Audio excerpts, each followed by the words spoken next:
Hello po sa inyong lahat mga kabaryan, nandito na naman po ako si Pinoy Coin Hunter para atin pong pag-usapan ang tungkol dito sa 1 piso 1972, tatlong mga piraso at saka 1974, dalawang piraso na mga Philippine old coins dito ng isang online seller kung saan ay binebenta po niya ito sa isang online store. Ang mga ito ay nakikita po natin na ayan, ito po ay yan, nasa mga 5 piraso. Yan, 5 piraso po ang mga ito at nakikita po natin dito sa larawan yung kanilang mga kondisyon. Ayan, 1 piso. Yan, mukhang maayos naman po talaga yung kanilang mga kondisyon. May ilan lamang po sa kanila na may parang may mga maliliit na mga gasgas. At ayan, sa video na ito ay alamin po natin kung magkano yung kanyang bintahan dito sa kanyang ayan, mga 1 piso coin dito na may mga taong 1972 at saka 1974. Ayan, yung nandito po sa ilalim or ibaba ay yung kanyang dalawang piraso na 1974 at yung nandito sa itaas ay yung kanyang tatlo na pirasong mga 1972. Kaya ayan, magkano kaya yung kanyang benta rito? Ayan po ang ating alamin kasi nais po niyang ibenta yung lahat ng mga ito ng minsanan sa mga gustong bumili po nito. Kaya ayan, pero bago po natin alamin yung kanyang presyuhan dito ay check po muna natin yung dito kay Numista.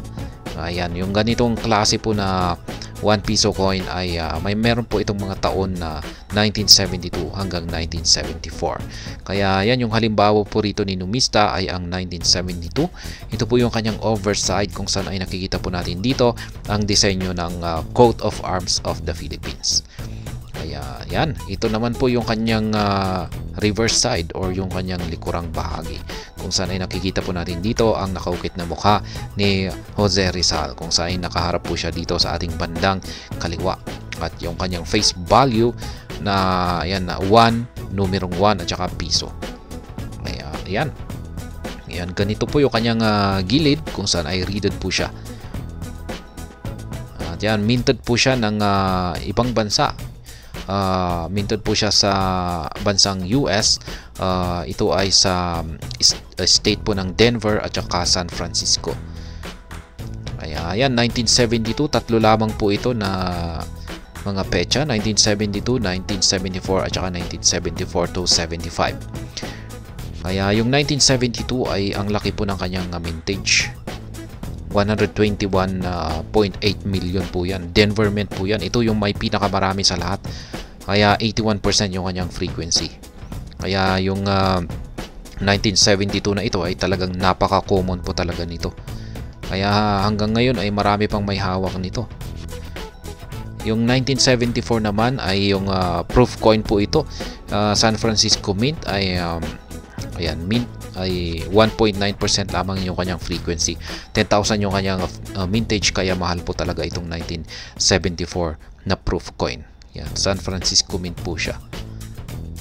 Ayan, yung common naman na 1974 ay ayan, Denver at saka San Francisco Mint po yan. Nasa 65 million po yung kanilang mintage. Nasa 38% yung kanyang frequency at ayan, yung presyuan po ni Numista rito ay nag-uumpisa po sa 13 pesos hanggang 49 pesos. Yung 1972 ay nasa 23 pesos hanggang 79 pesos. Kaya ayan, ano sa tingin mo ang presyo ng online seller dito? Pero bago po natin alamin yan ay meron din pong mga 1972 at saka 1974 ang mga kabarya natin dito. Ayan po yan. Si kabarya po rito ay meron po siyang mga 1972 dito. Ayan, 6 na piraso pa yung sa kanya rito. Ayan, mukhang ayan, gamit po ito sa circulation. Kitang-kita naman po na may mga maliliit po siyang gasgas, lalong-lalo na ito. May seryoso at malalim na maliit na gasgas dito. Use coin po ito. Kaya ayan, 6 na piraso, mga 1974. Meron pa tayo rito, ipinakita ni Kabarya at mukhang ayan nga, 1974 po ito, pero hindi po niya pinakita yung sa kabila.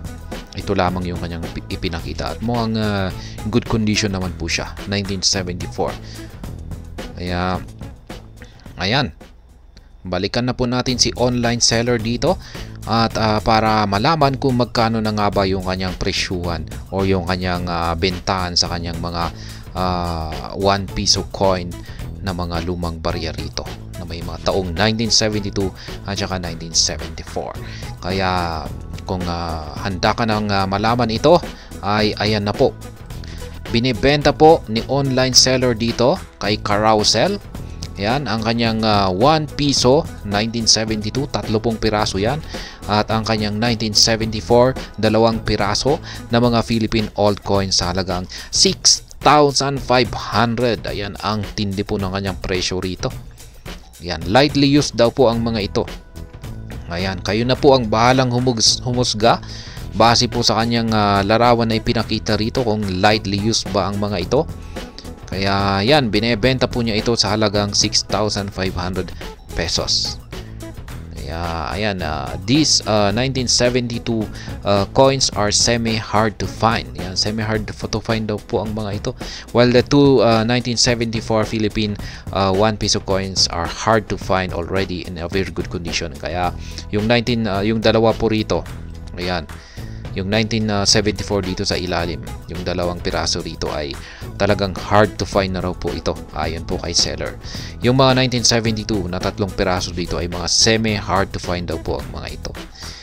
Dahil dyan sa mga dahilan na yan na hard to find ang mga ito, ay yan po ang dahilan kung bakit nagkaroon ito ng presyo or yung naging basihan ng seller dito para bigyan ang mga presyong ito ng 6,500 pesos.